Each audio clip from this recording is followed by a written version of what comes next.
नमस्कार, आप देख रहे हैं अपना बिहार। आपके साथ मैं हूं शिप्रा झा और बुलेटिन की शुरुआत बड़ी खबर के साथ करेंगे। नालंदा से आपको इस वक्त की बड़ी खबर बताते हैं, जहां बिहार थाना क्षेत्र के बैगनाबाद मोहल्ला निवासी अकबर मलिक के घर पुलिस ने छापेमारी की है। अकबर मलिक के भाई बाबर मलिक और सहयोगियों के भी ठिकाने पर रेड की गई। एसपी को जानकारी मिली थी कि अकबर मलिक अवैध हथियारों का इस्तेमाल कर रहा है, साथ ही हथियारों की खरीद फरोख्त भी करता है। इसी की सूचना पर यह दबिश दी गई है। हालांकि अकबर मलिक फरार है।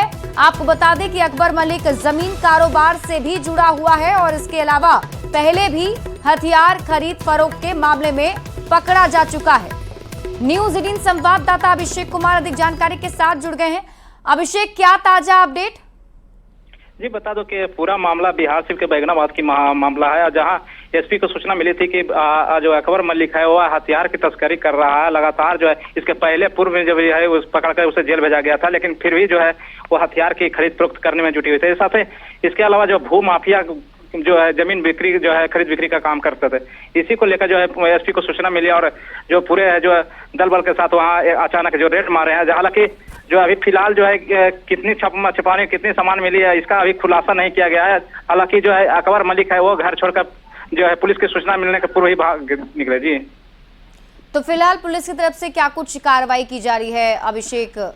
अभी फिलहाल एसपी के द्वारा बताया कि छापेमारी अभी जो है कि की जा रही है और जो है उसके बाद ही सूचना दी जाएगी कि आखिर क्या क्या मिला है। हालांकि कुछ जो है कागजात मिलने का भी जो मामला सामने आया है और उसके बाद जो है हालांकि एसपी जो है जांच के बाद ही जो खुलासा करेंगे। जी ठीक है, आप इस खबर पर नजर बनाकर रखिए। शुक्रिया इस अपडेट के लिए।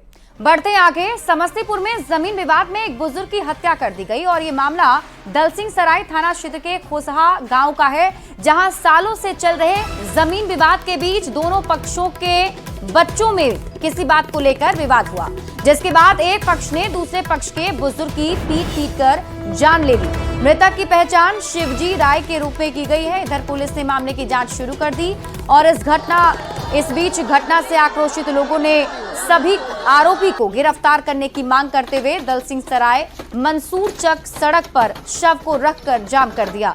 हालांकि पुलिस ने समझा बुझाकर मामला शांत करा दिया है। चल रहा था जमीन के बारे में, आज से नहीं कम से कम 20 साल से 27 साल से चल रहा है ये जमीन। कितना दूर जमीन है? कितना जमीन है? जमीन कम से कम हो गया 6 बीघा जमीन है। एक इधर का है, वो दारू बेच रहा था वो, उससे लिया ही भाई पैसा हमारे पास अभी नहीं है, हम 10 दिन के बाद पैसा देंगे। तब ये बोल रहा था हम पैसा देंगे उतना ही देंगे जितना तू दारू पिया है वो पैसा काट के देंगे हम, उस फालतू देंगे नहीं। वो उठा 4 फट मारा इसको पहले। और सीतामढ़ी से आपको इस वक्त की बड़ी खबर बताते हैं, जहां स्वास्थ्य विभाग की एक बड़ी लापरवाही का वीडियो सामने आया है, जहां अस्पताल की ओर से एम्बुलेंस ना देने के बाद शव को अस्पताल से बाइक पर लादकर ले जाया गया। बेहतर स्वास्थ्य व्यवस्था के दावों पर सवालिया निशान लगाने वाला ये वीडियो आपको भी झकझोर देगा। जानकारी के मुताबिक बागमती नदी में नहाने के दौरान मंगलवार को केशवा कुमार डूब गए थे। लोग उसे बैरगनिया पीएचसी में इलाज के लिए ले गए, जहां मृत घोषित कर दिया गया। इसके बाद अस्पताल की ओर से परिजनों को सरकारी एम्बुलेंस की सुविधा उपलब्ध नहीं कराई गई, जबकि अस्पताल में उस वक्त 2 एम्बुलेंस मौजूद थे, जिसकी तस्वीर भी सामने आई है। और अंत में परिजनों ने शव को बाइक पर लादा और उसे अपने घर ले गए हैं। ये तस्वीर आपके टीवी स्क्रीन पर आपको दिखा रहे हैं। इसमें आप देखिए किस तरीके से लोगों की भीड़ है और बीच में ये बाइक के जरिए जो शव है वो लेकर जाते हुए परिजन नजर आ रहे हैं। सवाल ये है कि वहां पर एम्बुलेंस मौजूद था, तब भी परिजनों को एम्बुलेंस उपलब्ध नहीं कराए गए हैं।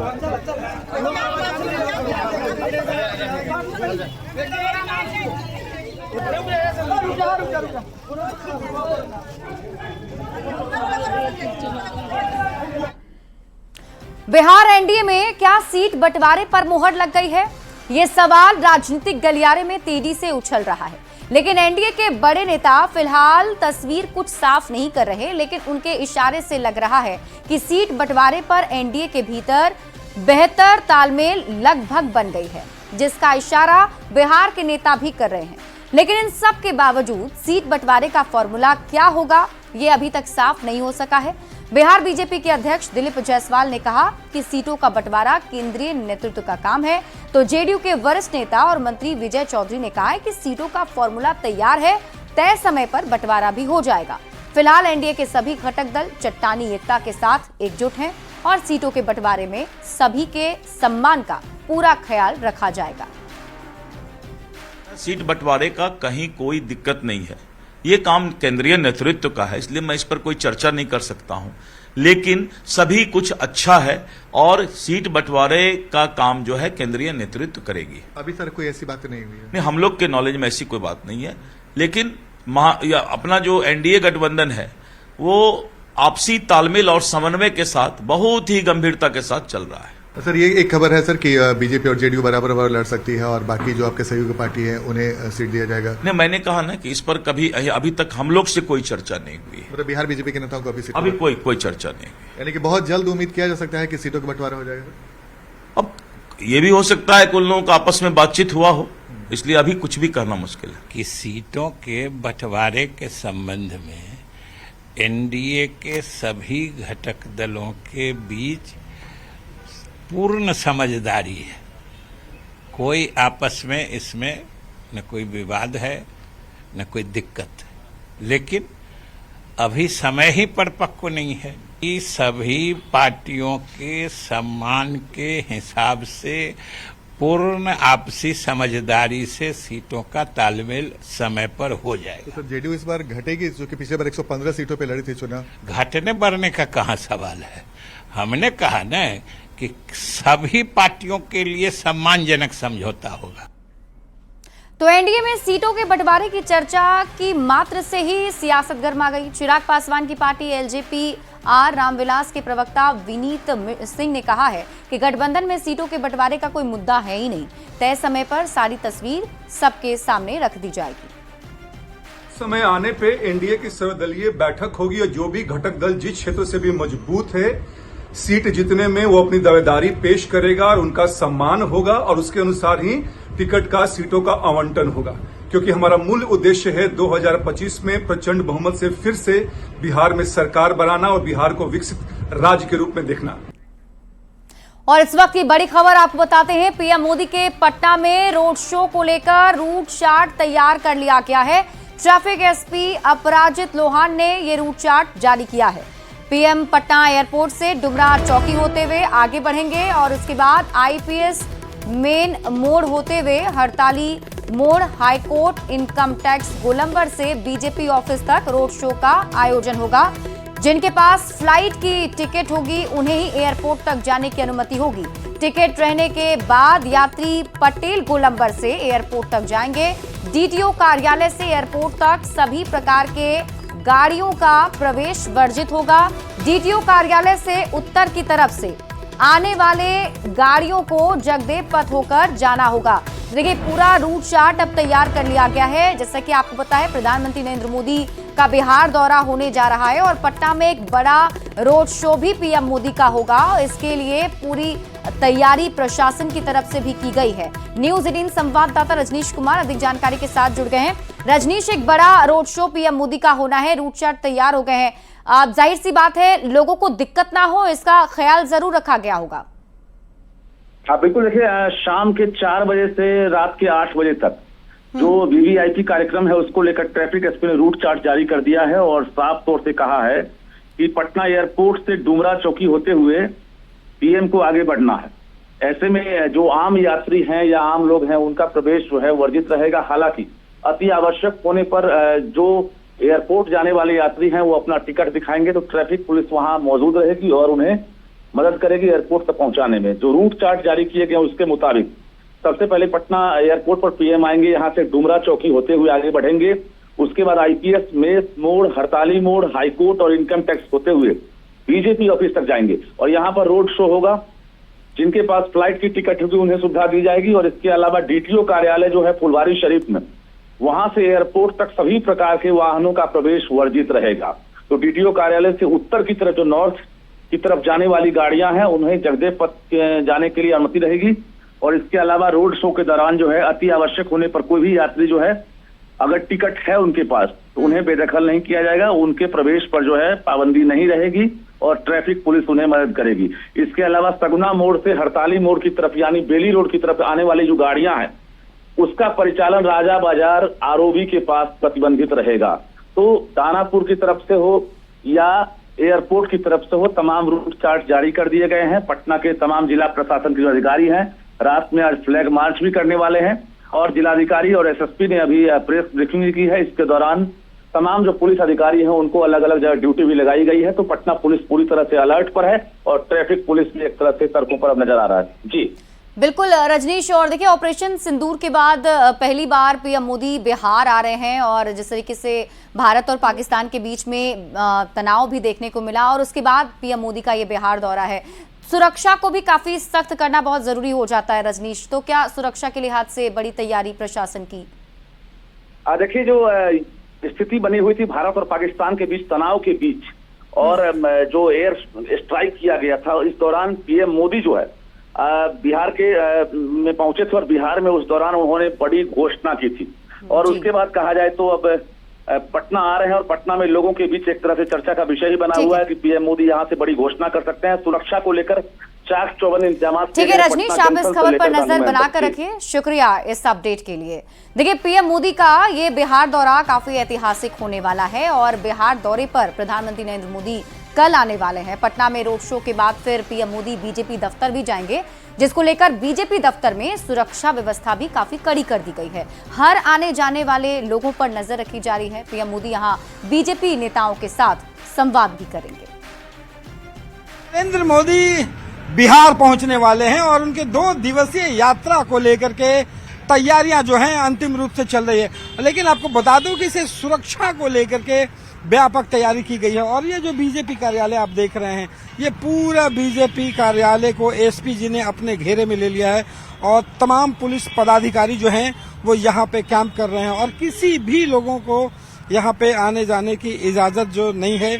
और जो भी अगर कोई बाहर से पहुंच रहा है तो इसके यहाँ पे एंट्री की जा रही है, कौन पहुंच रहा है, कैसे पहुंच रहा है, किससे मिलना है, उसके फोन नंबर्स जो हैं वो तमाम। तो ये सुरक्षा को लेकर के जो है वो व्यापक यहाँ पे तैयारी की गई है। और यहाँ पे आप देख पा रहे हैं कि जो पूरा कार्यालय है उसमें फिलहाल जो पुलिस पदाधिकारी हैं वही यहाँ पे घूम रहे हैं। लेकिन कोशिश इस बात की गई है कि यहाँ पे एसपी जी जो है वो अंदर से लेकर के बाहर तक वहाँ पे अपने घेरे में पूरे कार्यालय को लिया है और जो सुरक्षा को लेकर के है खासा ख्याल रखा जा रहा है कि कहीं से भी कोई चूक जो है वो ना हो।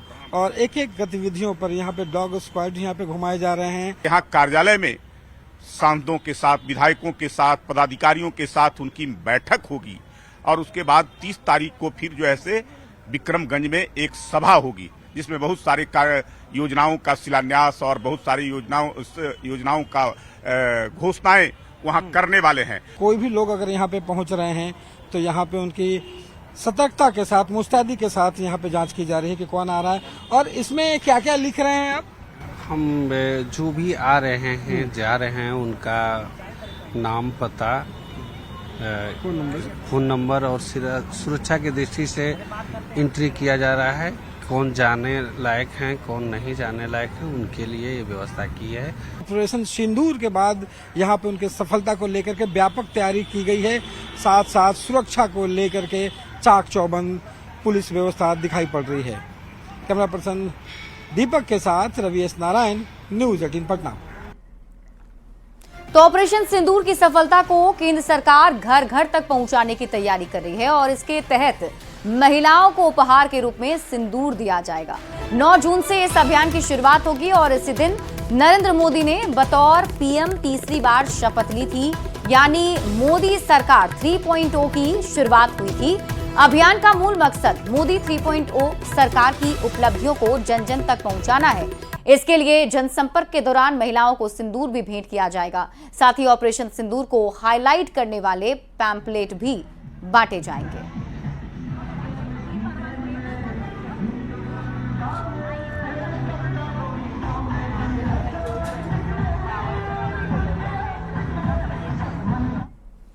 बढ़ते आगे, मुख्यमंत्री नीतीश कुमार ने पटना के शेरपुर में बन रहे शेरपुर दिघवारा पुल का निरीक्षण किया है और गंगा नदी पर करोड़ों की लागत से पुल बन रहा है। ये पुल राज्य सरकार की एक अहम परियोजना है जिसकी लागत कई 100 करोड़ रुपए बताई जा रही है। पुल के काम की स्थिति की रिपोर्ट लेने के साथ ही सीएम ने अधिकारियों को कई दिशा निर्देश दिए हैं। ये पुल उत्तर बिहार और दक्षिण बिहार को जोड़ने वाले महत्वपूर्ण संपर्क मार्गों में से एक होगा।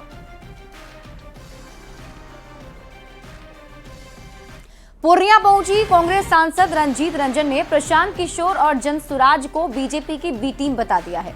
उन्होंने ये कहा कि इंडिया गठबंधन पर इसका कोई असर नहीं पड़ेगा। रंजीत रंजन ने यह भी कहा कि बिहार में अगर कांग्रेस की सरकार आई तो यहां भी माई बहन योजना के तहत सभी माताओं बहनों को 2500 रुपए की पेंशन मिलेगी। हम अपने बिहार में माँ बहन मान योजना लेकर आ रहे हैं और मैं गर्व से कह सकती हूँ कि बिहार वासी, बिहार की बच्चियां, बिहार की महिलाएं इस योजना पर इसलिए विश्वास करेगी क्योंकि कांग्रेस जो कहती है, कांग्रेस का अगर हाथ है तो कांग्रेस का भरोसा है। देखिए, आप किन पार्टियों की बात कर रहे हैं? कुछ पार्टियां भाजपा की बी टीम है और बिहार वासी बढ़िया तरीके से जानते हैं इस बार एनडीए वर्सेस इंडिया की लड़ाई है और इंडिया बिहार में जीतेगा। आरक्षण की सीमा बढ़ाकर 65% किए जाने की मांग को लेकर आरजेडी ने आज एक बार फिर से आंदोलन किया है। पटना स्थित पार्टी कार्यालय के बाहर युवा आरजेडी के कार्यकर्ता धरना पर बैठे और बिहार सरकार से आरक्षण की सीमा 65% करने की मांग की। इनका कहना है कि केंद्र सरकार और बिहार सरकार कोर्ट का हवाला देकर बिहार के युवाओं की हकमारी कर रही है। शांति से नहीं तो क्रांति से ही सही, हम लोग हर हाल में आरक्षण की सीमा को लागू करवा कर रहेंगे। आरजेडी कार्यकर्ताओं से बातचीत की है न्यूज 18 संवाददाता अमित कुमार ने। 65% आरक्षण के मुद्दे को लेकर के आरजेडी जो है वो लगातार मुखर है। आज एक बार फिर से युवा आरजेडी के साथियों ने जो है यहाँ पे आंदोलन बोला है। आरजेडी कार्यालय के बाहर धरना प्रदर्शन पे बैठे हैं। देख सकते हैं यहाँ पे जेम्स यादव हैं, उसके साथ साथ जो है राजेश यादव है, तमाम लोग जो है यहाँ बैठे हैं। अति पिछड़ों को 25% आरक्षण देना होगा, ये मांग कर रहे हैं। राजेश जी, ये आंदोलन लगातार आप लोग चला रहे हैं लेकिन सरकार के कान पे जू नहीं रेंग रही है। आंदोलन कब तक जारी रहेगा? देखिए, आंदोलन तब तक जारी रहेगा जब तक कि हम लोग अति पिछड़ा समाज का हक न दिला दें। हमारे नेता तेजस्वी प्रसाद यादव जी ने अति पिछड़ा समाज के बेहतरी के लिए 65% आरक्षण जो दिया था, जिसमें 25% आरक्षण अति पिछड़ा समाज का निहित है, उस आरक्षण को नरेंद्र मोदी और नीतीश कुमार दोनों मिलके पर्दे के पीछे से कोर्ट के आड़ में देना नहीं चाहते हैं। देखिए, ये आरक्षण का खेल नहीं है, ये अधिकार है उनका। आप भी जानते होंगे कि लोग जो जाति में बंधे हुए लोग थे, जो जाति प्रथा यहाँ बंधा हुआ था, किस तरीके से दलितों को, महादलितों को, अति पिछड़ों को सताया जाता था, स्कूलों में नहीं भेजने दिया जाता, स्कूलों में पढ़ने नहीं दिया जाता था, बाहर फुटपाथ पे लोग पढ़ते थे। कुछ लोग, आपको भी पता होगा कि जो हमारे संविधान निर्माता अंबेडकर जी भी कैसे पढ़कर वहाँ तक पहुँचे हैं। तो इन सब चीज़ों की लड़ाई अंबेडकर जी ने क्या कहा था? अंबेडकर जी तो आरक्षण के बल पर नहीं मेरिट लिस्ट में आए थे, उन्होंने तो बिना आरक्षण के अपना मेरिट दिखाया था। अंबेडकर जी ने जो ये संविधान में आरक्षण का प्रावधान किया वो इसीलिए किया क्योंकि उन्होंने झेला था।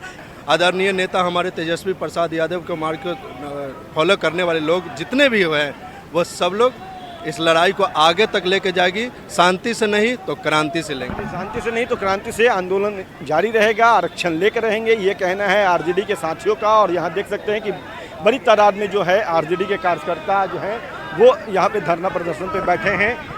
जो आरजेडी का जो है चुनाव चिन्ह जो है उसको लेकर के एक विद्यार्थी जो है लालटेन लेकर के यहाँ बैठे हैं। तो पूरे तौर पे कह सकते हैं कि ये सांकेतिक जो है वो आंदोलन है और इनका कहना है कि शांति से नहीं तो क्रांति से आरक्षण हम लेकर रहेंगे। बहरहाल देखना होगा कि सरकार जो है इनकी इस मांग को कितनी गंभीरता से लेती है, या सुप्रीम कोर्ट में चूंकि मामला है तो सुप्रीम कोर्ट पे ही ये जो है छोड़ दिया जाएगा कि वो इस आरक्षण के मामले को लेकर के क्या फैसला लेती है। अमित कुमार, न्यूज 18 पटना। कोलकाता में अपने पोते से मिलकर उसे गोद में खिलाने के बाद लालू प्रसाद पटना लौट आए हैं। लालू प्रसाद के साथ पूर्व सीएम राबड़ी देवी भी पटना लौट आई हैं। लालू प्रसाद राबड़ी देवी के पटना लौटते ही बधाई देने के लिए उनके आवास पर आरजेडी नेताओं और समर्थकों के आने का सिलसिला जारी है। कोलकाता में एक अस्पताल में तेजस्वी यादव की पत्नी राजश्री यादव ने बेटे को जन्म दिया। बताया जा रहा है कि तेजस्वी यादव पत्नी और बच्चों के साथ 1 जून को पटना लौटेंगे।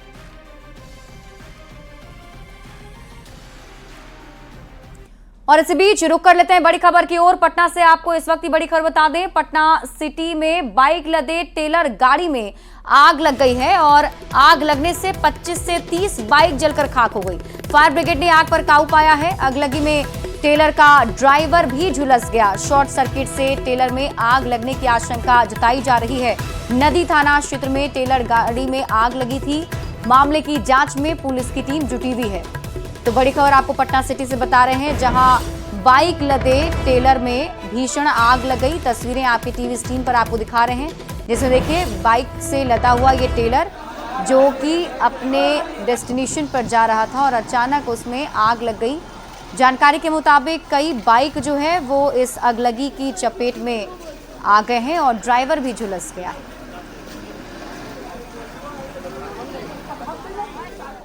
और इसी के साथ इस बुलेटिन में अभी के लिए बस इतना ही। आप देखते रहिए न्यूज़ 18 बिहार झारखंड।